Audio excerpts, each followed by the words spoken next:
Welcome to Anujamani kitchen. இன்றைக்கி நம்ம சேனலில் ரோஸ் மில்க் செய்ய போகிறேன். அதுக்கு 1/2 லிட்டர் பால் எடுத்து வச்சுருக்கேன். ரோஸ் மில்க் எப்படி செய்கிறதுன்னு பார்க்கலாம் வாங்க.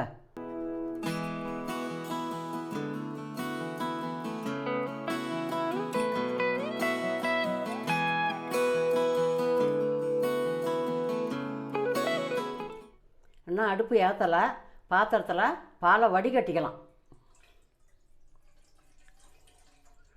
பாலில் தூசி இருக்கும், அதனால் வடிகட்டி ஊற்றிக்கிறது நல்லது. இப்போ அடுப்பை ஏற்றிட்டேன். பால் நல்லா காய்ச்சணும், தண்ணி விடாத பாலாக இருக்கணும்.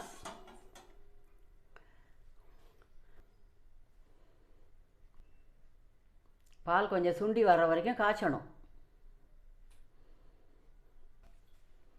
பால் நல்லா காயட்டும்.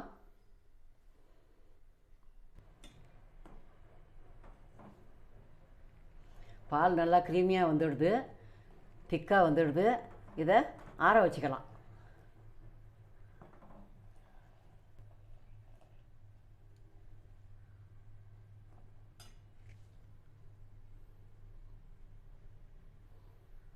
ரோஸ் மில்க் செய்ய தேவையான பொருட்கள்: ஒரு 3 கியூப் ஐஸு, 1/2 கிண்ணம் சர்க்கரை, ரோஸ் மில்க் எசன்ஸு. எப்படி செய்கிறதுன்னு பார்க்கலாம் வாங்க. பால் நல்லா சில்லுன்னு ஆறிடுது. இதை மிக்ஸி ஜாரில் சேர்த்துக்கலாம். 3 கியூப் ஐஸு சேர்த்துக்கலாம். நம்ம ஸ்வீட்டுக்கு தகுந்தாப்புல சர்க்கரை கூடவோ குறைச்சியோ சேர்த்துக்கலாம். நான் இப்போ 1/2 கிண்ணம் சர்க்கரை சேர்த்துக்கிறேன். ரோஸ் மில்க் எசன்ஸு கொஞ்சம் சேர்த்துக்கலாம். ஒரு 3 சொட்டு போட்டிருக்கேன், போதுமானதாக இருக்கும். இதை மிக்சியில் அடித்து எடுத்துன்னு வந்துடலாம். நம்ம கலருக்கு தகுந்த மாதிரி எசன்ஸு சேர்த்துக்கலாம்.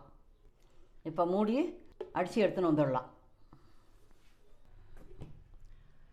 மிக்சியில் அடித்து எடுத்துன்னு வந்துட்டேன்.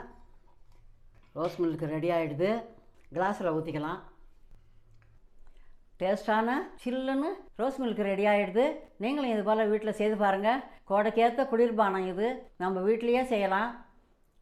இந்த வீடியோ உங்களுக்கு பிடிச்சிருந்தா லைக் பண்ணுங்கள், கமெண்ட் பண்ணுங்கள், உங்கள் ஃப்ரெண்ட்ஸுக்கெல்லாம் ஷேர் பண்ணுங்கள். இந்த சம்மரில் சில்லுன்னு ரோஸ் மில்க் செய்து குடும்பத்தோடு என்ஜாய் பண்ணுங்கள். தேங்க்யூ.